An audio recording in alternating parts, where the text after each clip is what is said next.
The massive observation deck of Ganymede Station offered an unparalleled view of Jupiter's swirling storms, but Sarah Chen couldn't take her eyes off the alien vessel docking at Gate 7.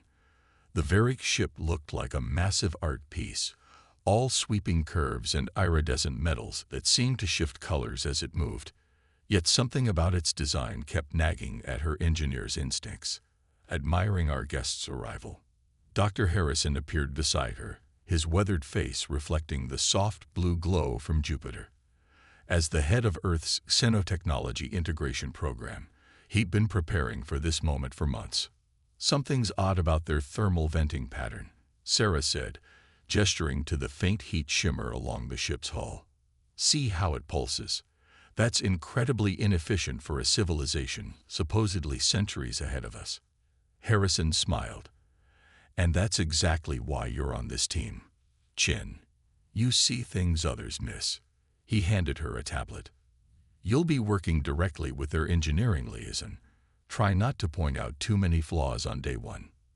The Varric delegation emerged from their ship like a procession of living mercury, their biometallic environmental suits flowing and rippling with each movement.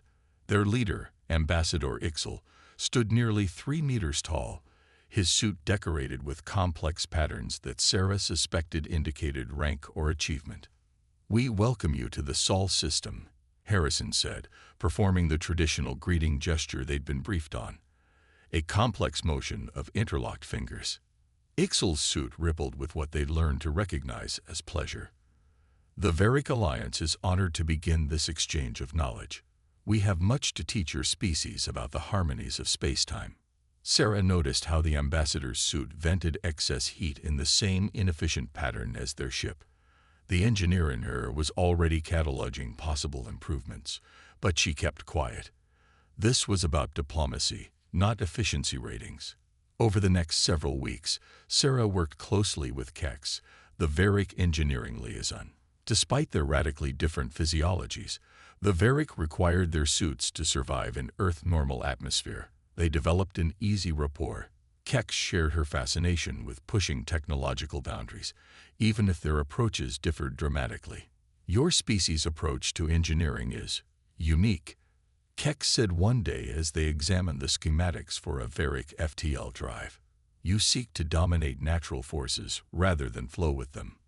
Sarah studied the intricate patterns of energy flow. "We prefer to think of it as optimization." Speaking of which, she pulled up a simulation she'd been working on. "Have you ever considered reorganizing your thermal distribution like this?" The patterns in Kex's suit froze for a moment, a sign of surprise or confusion. "But that would disrupt the sacred harmonies passed down by our ancestors." "Maybe," Sarah said carefully, "but it would also increase efficiency by at least 40%. Look at the numbers." Kex studied the simulation in silence. Their suit patterns swirled in complex ways Sarah hadn't seen before. Finally, they spoke. "This is unprecedented.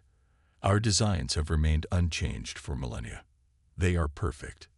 "Nothing's perfect," Sarah said gently. "There's always room for improvement." Perhaps Kex's patterns shifted again. "Would you be willing to show me more of these optimizations?" Over the following days, Sarah and Kex dove deep into Varric technology.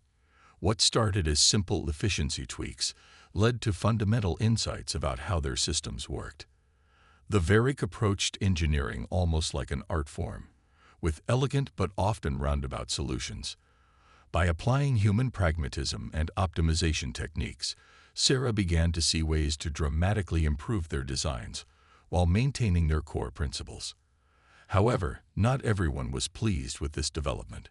During a routine review meeting, Ambassador Ixel's patterns displayed clear agitation when Kex presented their collaborative improvements.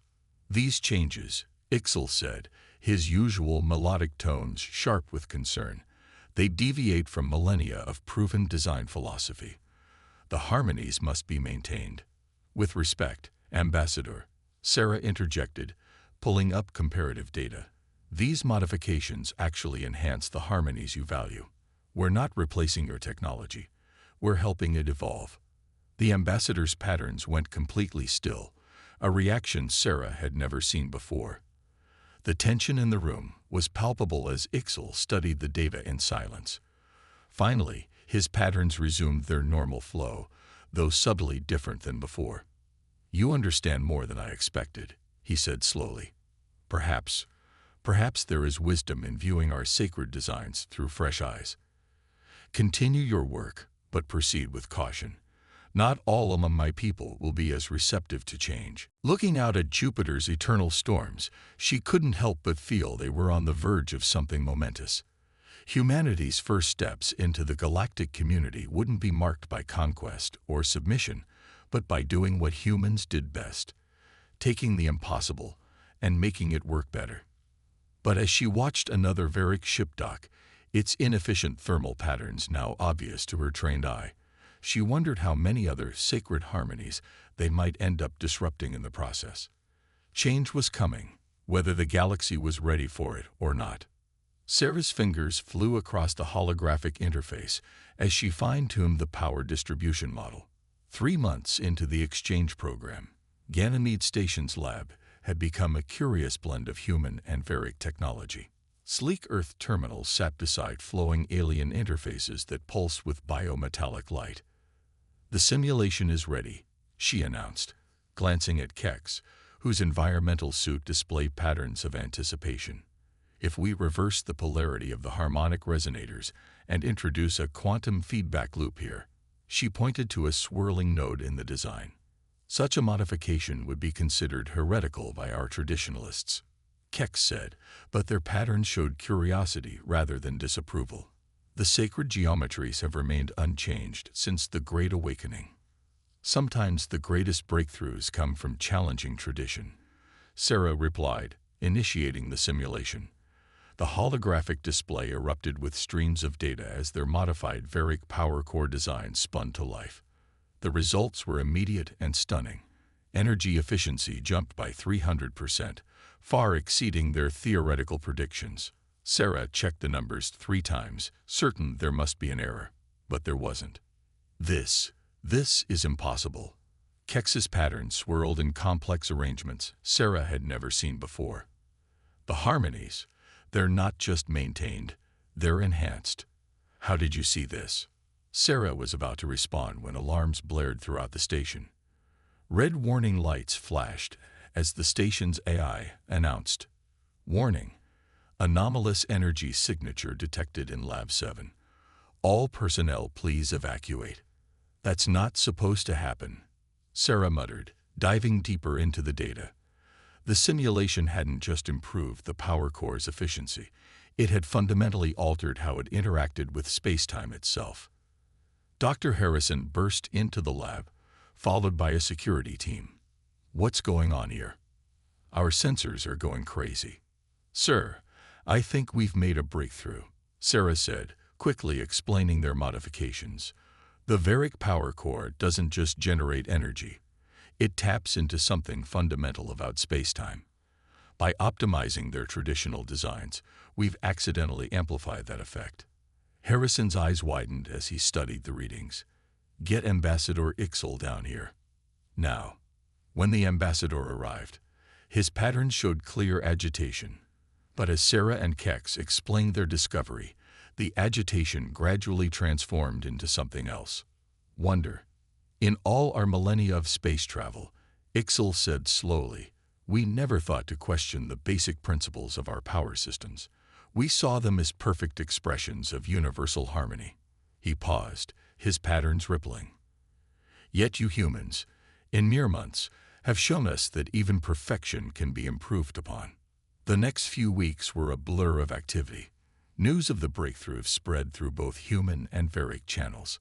Scientists and engineers from both species flocked to Ganymede Station. The implications were staggering. Ships could travel faster, colonies could be powered more efficiently, and technologies previously thought impossible were suddenly within reach. But not everyone welcomed the change. A delegation of Varick religious leaders arrived, their patterns displaying clear distress at the modifications to their sacred technology. Sarah watched from the observation deck as their ships docked, their inefficient thermal patterns now seeming like a deliberate choice rather than an oversight. "They're afraid," Keck said, joining her at the window. "For countless generations, our technology has been more than just tools. It's been a physical expression of our spiritual beliefs. What you've shown us, it challenges everything we thought we knew." Sarah turned to her friend, noting how Keck's own suit patterns had evolved over their months of collaboration, becoming more complex and dynamic. "Change doesn't have to mean losing what matters. Look at your environmental suit. We've improved its efficiency by 200%, but it still maintains all the sacred harmonies. If anything, it expresses them more purely now." "True," Kex agreed, their patterns showing amusement. "Though I've been careful not to show these modifications to our more conservative members. Some truths must be revealed gradually." The arrival of the religious delegation marked a turning point. What had started as a simple engineering exchange was rapidly becoming a cultural watershed moment for both species.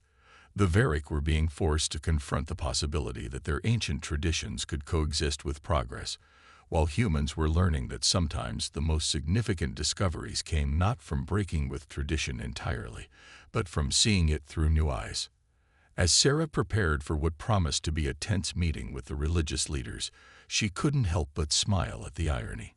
Humans had dreamed of changing the galaxy through grand technological achievements or mighty deeds of valor.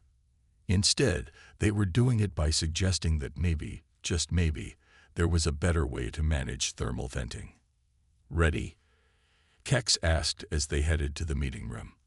"As I'll ever be," Sarah replied. "Just remember, we're not destroying their harmonies. We're helping them sing a new song." What neither of them knew was that their breakthrough was about to attract attention from forces far beyond the Varric Alliance, forces that had their own ideas about how the galaxy's technology should evolve. The first sign of trouble came in the form of a quantum-encrypted transmission from the Varric homeworld. Sarah watched Ambassador Ixel's patterns shift from their usual measured flow to sharp, jagged arrangements as he read the message. The entire diplomatic chamber of Ganymede Station seemed to hold its breath. "The High Council," Ixel announced, his translator struggling to convey the complex emotions in his harmonic speech, "has expressed concerns about the extent of our technological collaboration." Dr. Harrison straightened in his chair. "Concerns? The efficiency improvements we've developed together could revolutionize space travel for both our species. That," Ixel's patterns pulsed darkly, "is precisely what concerns them. Some believe we have shared too much, too quickly." He turned to Sarah. "Your modifications to our sacred technologies, while brilliant, have caused significant unrest among our more traditional sectors." Sarah felt Kex's patterns ripple with distress beside her. Over the past months, their collaborative work had extended far beyond power systems into propulsion, shielding, and even the biometallic environmental suits themselves. Each improvement had maintained the core principles of Varric technology, while dramatically enhancing its effectiveness. "The Harmonious Path Temple has particularly strong objections," Kex added, their patterns showing unusual agitation. "They believe these changes disturb the cosmic balance our ancestors worked so hard to achieve." Before anyone could respond, a new alert flashed across the station's holographic displays.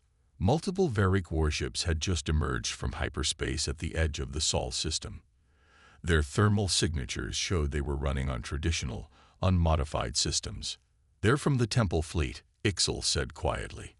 "I was hoping to have more time." Dr. Harrison's face hardened. "Are we looking at a potential conflict?" "No." Ixel's patterns showed determination. "But they demand we cease all technological collaboration immediately. They've also requested," he paused, patterns swirling with discomfort, "that Engineer Chen be brought before the High Council to explain her modifications to our sacred harmonies." The room erupted in protest. Sarah felt her heart race, but her mind was already working on the problem like she would an engineering challenge. There had to be a solution that satisfied both progress and tradition. "Ambassador," she said, standing up, "request permission to address the Temple Fleet directly." Ixel's patterns showed surprise. "That would be Unprecedented. The temple leaders rarely speak with outsiders. Exactly. Sarah smiled. Maybe it's time for another unprecedented event. Kex, remember how we solved the thermal venting problem? Not by fighting the existing patterns, but by understanding and enhancing them. Kex's patterns brightened with understanding.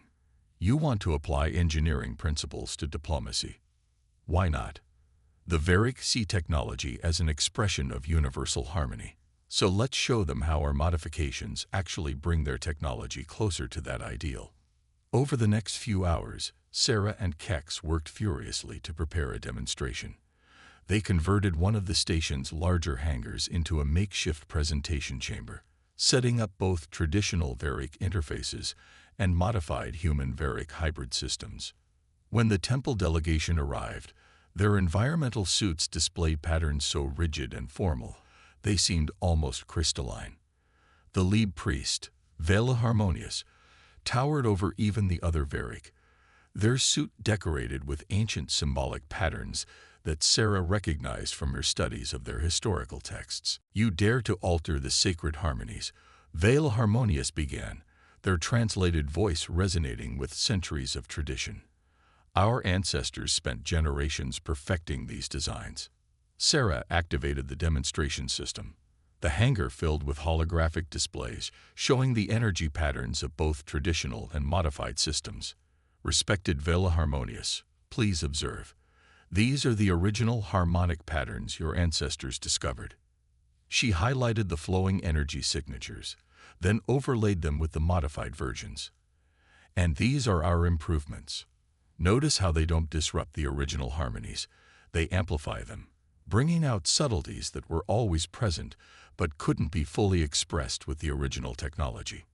Vela Harmonious patterns shifted slightly, showing the first crack in their rigid stance. Explain. Your ancestors didn't just build technology. They discovered fundamental truths about how the universe works. What we've done isn't changing those truths.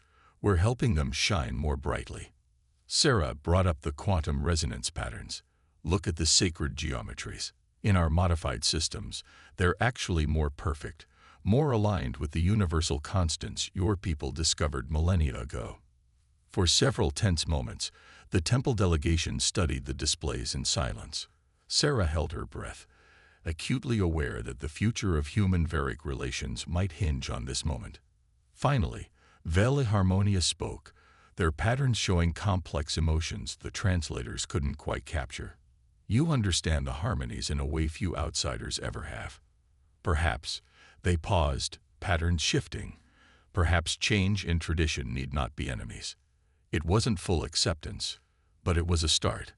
As the delegation began asking detailed questions about the modifications, Sarah caught Kex's subtle pattern of relief. They'd avoided a diplomatic crisis, but more importantly, they'd found a way to bridge the gap between progress and tradition.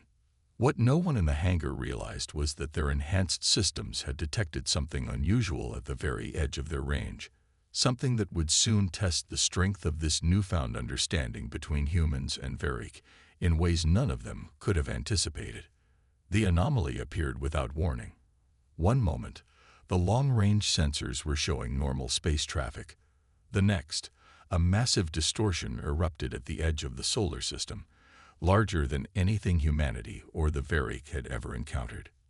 Sarah was in the middle of a technical discussion with Vela Harmonious when the alarms blared.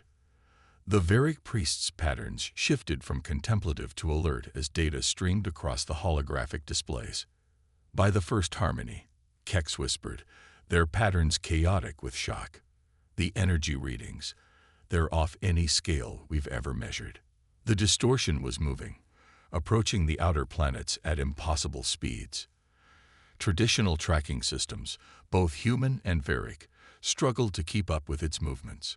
But the hybrid systems Sarah and Kex had developed were picking up details others missed. Look at these patterns, Sarah said, enhancing a particular data stream. They're not random. There's a structure here, almost like a language. Vela Harmonious moved closer to the display, their formal patterns giving way to intense concentration. These resonances, They mirror ancient harmonies we found in ruins across the galaxy. Ruins we've never been able to decipher. Dr. Harrison burst into the command center, his face grave. Whatever it is, it's headed straight for Jupiter. If it maintains its current trajectory, it'll pass dangerously close to Ganymede Station. The situation deteriorated rapidly. The distortion began affecting both human and Varick systems, causing power fluctuations and communication disruptions. Traditional Varick ships found their sacred harmonies disrupted, while Earth vessels experienced cascading system failures. But something unexpected happened with the hybrid systems Sarah and Kex had developed. Instead of failing, they began resonating with the distortion, almost as if they were communicating with it. The modified power cores, Sarah realized, her mind racing. They're not just more efficient. They're operating on principles similar to whatever's causing this distortion. Kex, remember how we discovered that quantum feedback loop? What if the ancient ruins Veil Harmonious mentioned were left by beings who mastered these principles? Kex finished, their patterns showing excitement despite the crisis. And what if our modifications accidentally recreated part of their technology? Veil Harmonious's patterns showed a complex mixture of awe and concern. Such knowledge was thought lost to time. Our ancestors spoke of those who came before, who sang with the very fabric of space-time itself. The distortion was getting closer, its effects more pronounced. Several unmodified ships had already been forced to retreat to safer distances, leaving Ganymede Station increasingly vulnerable. But the hybrid systems continued to function, growing stronger as if drawing energy from the phenomenon itself. We need to make a decision, Dr. Harrison said, looking at the assembled human and Varick leaders. Do we evacuate, or do we try something with these hybrid systems? Sarah stepped forward, her heart pounding but her voice steady. I have an idea, but it's going to sound crazy. We need to modify the station's main power grid to match the harmonic patterns we're detecting. Not to fight against the distortion, but to resonate with it. That would require converting the entire station to hybrid technology in a matter of hours. Kex said, their patterns showing both concern and determination. It's never been attempted at this scale.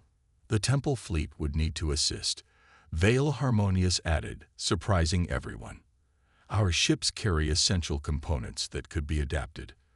But such extensive modification of our sacred technology would be perfectly aligned with your ancestors' wisdom. Sarah completed. They sought to understand the universe's deepest harmonies. What better way to honor their legacy than to use that knowledge to protect both our peoples? The next few hours were a blur of activity. Human engineers worked alongside Varick priests, modifying systems and realigning power grids. Sarah and Kex coordinated the efforts, their months of collaboration proving invaluable as they merged two technological philosophies into something entirely new. As the distortion approached its closest point to Ganymede, the hybrid systems came online one by one. The station began to hum with energy, resonating with frequencies that hadn't been heard in the solar system for millions of years. What happened next would be debated by both species for generations to come. The distortion, instead of overwhelming the station, began to change. The chaotic energy patterns shifted, aligned, and finally resolved into something both species sensors could properly detect for the first time. And that's when they realized they weren't dealing with a natural phenomenon at all. They were receiving a message, one that had been waiting eons to be heard by those who could understand it. The message unfolded in waves of quantum harmonics that made the very fabric of space-time ripple. Through their newly modified systems, Ganymede Station's instruments began translating patterns that defied conventional physics, yet somehow made perfect sense to both human and Varick observers. It's a library, Sarah breathed, watching as ancient data streams cascaded across their hybrid interfaces. No, more than that. It's a legacy. The beings who had left the message called themselves the predecessors. They had achieved technological mastery that made even the Varick's sacred harmonies seem primitive by comparison. But their message wasn't one of superiority. It was a warning and a gift. They knew they were facing extinction, Vale Harmonious said, their patterns showing deep reverence as they interpreted the ancient harmonics. They seeded the galaxy with their knowledge, encoded in space-time itself, waiting for species who could learn to work together well enough to perceive it. Dr. Harrison leaned forward, studying the streaming data. The ruins you found across the galaxy, they weren't meant to be deciphered individually. They were parts of a greater whole, waiting for someone to put the pieces together. Which we did by accident, Kex added, their patterns showing what Sarah had learned to recognize as ironic amusement. By combining human innovation with Varic tradition, we created systems capable of receiving their transmission. The predecessor's message continued to unfold, revealing technological insights that bordered on the miraculous. But more importantly, it contained a warning about the very force that had led to their extinction. A cosmic phenomenon they had detected approaching the galaxy, one that would require united civilizations to face. That's why they encrypted their knowledge this way, Sarah realized. They weren't just testing for technological capability. They were testing for cooperation. No single species could have done this alone. Ambassador Ixel's patterns showed strong agreement. The Varic have guarded our sacred harmonies for millennia, believing them to be perfect. Humans showed us they could be improved. Together, we achieved what neither of us could have separately. The next few weeks saw unprecedented cooperation between humans and Varic. The Temple fleet, once resistant to change, now worked alongside Earth's scientists to implement the predecessor's insights. Sarah and Kex led teams that began adapting the ancient knowledge to modern applications, creating technologies that honored both species' approaches while transcending their limitations. It's interesting, Sarah said to Kex one day, as they watched a newly modified Varic ship test its enhanced systems near Jupiter's orbit. Your people spent generations perfecting your technology, making it an art form. We humans are always rushing to improve things, sometimes missing the deeper patterns in our hurry. And together, Kex replied, their patterns showing warm appreciation, we found a balance between preservation and progress. The predecessors understood this. True advancement comes not from dismissing the old or fearing the new, but from finding harmony between them. Vale Harmonious, who had become an unexpected advocate for this new approach, gathered both human and Varic leaders to propose something unprecedented. A joint academy where both species could study the predecessor's knowledge together, each bringing their unique perspectives to understanding these ancient insights. The challenges ahead will require more than just technological solutions, the priest declared, their patterns showing a complexity that merged traditional forms with new variations. They will require us to continue growing together, finding new harmonies while honoring the wisdom of the past. As Sarah stood on Ganymede Station's observation deck one last time before departing for the new academy, she watched Earth and Jupiter share the view, so different yet part of the same cosmic dance.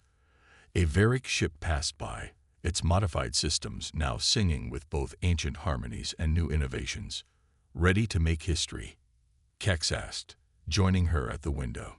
Sarah smiled, remembering how this all started with a simple observation about thermal venting. History is always being made, she replied. The real question is whether we make it by holding on to what divides us, or by finding new ways to work together. The station hummed with power, its hybrid systems resonating with frequencies that bridged the gap between human ingenuity and Varic tradition.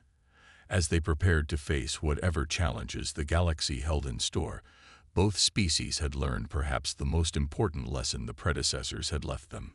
The greatest achievements don't come from one path alone, but from finding ways to walk many paths together. Beyond the solar system, the stars beckoned with new possibilities. Humanity and the Varic had taken their first steps into a larger universe, not as teachers or students, but as partners in an endless journey of discovery. And somewhere, encoded in the very fabric of space-time, the predecessor's final gift waited to be fully understood, not by any one civilization, but by all who learned to seek harmony in diversity.